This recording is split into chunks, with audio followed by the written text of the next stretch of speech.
under immense attack by deforestation in terms of logging.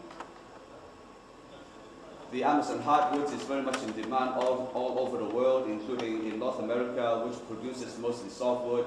So the Amazon hardwood is very much in demand. Also in places like Japan, places with little wood resources, but a heavy demand for wood.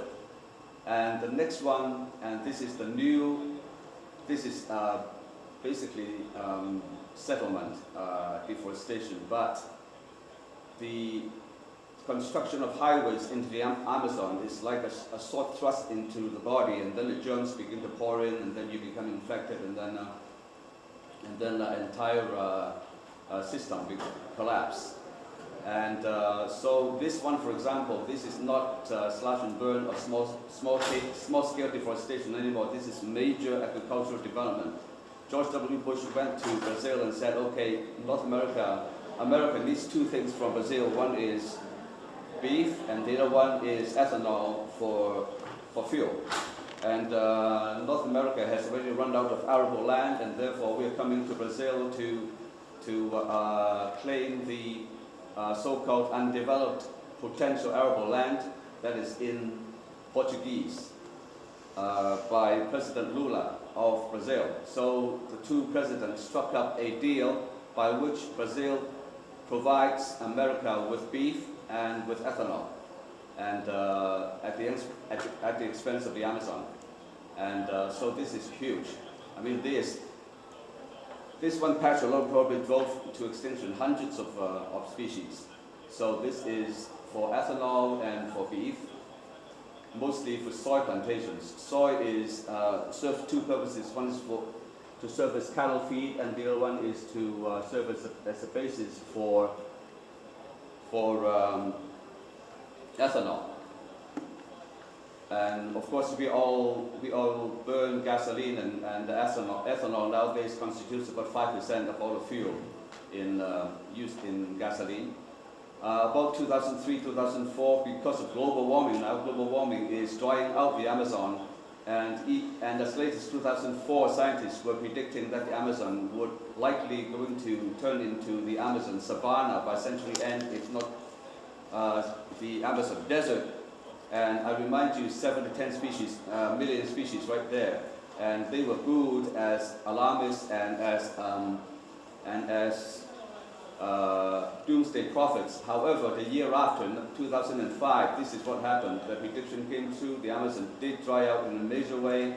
This is not the Amazon that you would ever imagine if you haven't seen it.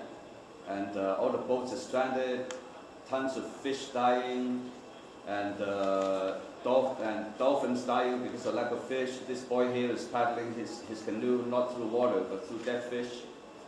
And as I said, now the official prediction of the Amazon by 2100 is going to be the Amazon savanna at best, Amazon desert at worst. So, and this is only one part of the world. Of course, we all know about the threat against the polar bear. The polar bear probably is going to be a foregone conclusion. The harp seals are probably going to be a foregone conclusion. The sub-Sahara Africa is probably going to lose all its major predator and prey species, major mammals and birds and reptiles. And America here is going to go through immense changes because it is predicted also that the USA is going to dry out. Canada is going to moisten slightly, but Canada is suffering immense loss of forests due to invasion of the pine beetle. British Columbia, where I live, has declared that 78% of all the pine trees, the lodgepole pines, are already wiped out. And I was driving right through BC towards Alberta, and I saw nothing but silvery gray, when previously it was verdant green. So in conclusion, this is major abuse of animals on land, and we'll be talking about in the waters in the next session. But on land, we are predicting that we will match, if not exceed, the third extinction 251 million years ago, and we might lose about 85% of all species by 2100 if we do not change our species behavior. Thank you very much. By the way, I have just published this book about 2 weeks ago. Just came off the press, and some of them have already got it. I'm giving 1 copy of this to each participant in this conference free of charge.